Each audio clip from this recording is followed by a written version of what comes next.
ভাই দেশ থেকে নতুন লোক আইছে, মুদিরে বলছে আপনার রুম রাখার জন্য। আমরা রুম তো এমনিই শুরু, জায়গা কম, মুদির আবার নতুন লোক দেখি রে। আচ্ছা ঠিক আছে, আসো ভিতরে আসো। ধরু মিয়া, আপনি কি মূর্খ নাকি? দুতলে ভিতরে গেছেন গা, আপনি কি কমন সেন্স নাই?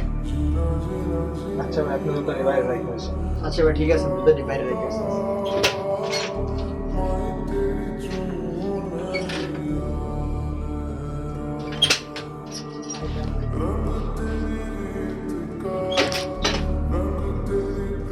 আরে মেয়ে কি শুরু করছেন?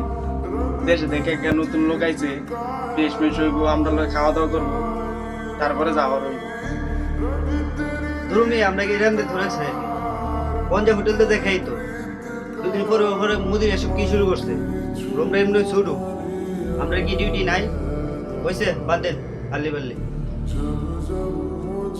আচ্ছা ভাই, আপনারা আমাকে নিয়ে জোগাড় করেন না, বাইরে থেকে আসার সময় খাওয়া দাওয়া করে এসেছি। আরে ভাই, এলে আমরা দেশি মানুষ, আইসে নতুন, এখন তো ব্যবস্থা করার কোনো লাইন নেই। আর যাদের দিন আমরা লোক খাই, আপনি এটা ব্যবস্থা করবেন। আর আপনি মিয়া নতুন মানুষ আইলে আপনি এমন খারাপ ব্যবহার করেন কেন? এটা তো ভালো না। আম্মা, আমি ঠিক মতো পৌঁছাইছি, আমাকে নিয়ে চিন্তা করার দরকার নাই। যাদের সাথে দিছে ওদের সাথে সবার সাথে খাওয়া দাওয়া করেছি। আচ্ছা ঠিক আছে, আমি তোমাকে কালকে কল করবো না, বুঝছো? চিন্তা করো না আম্মা।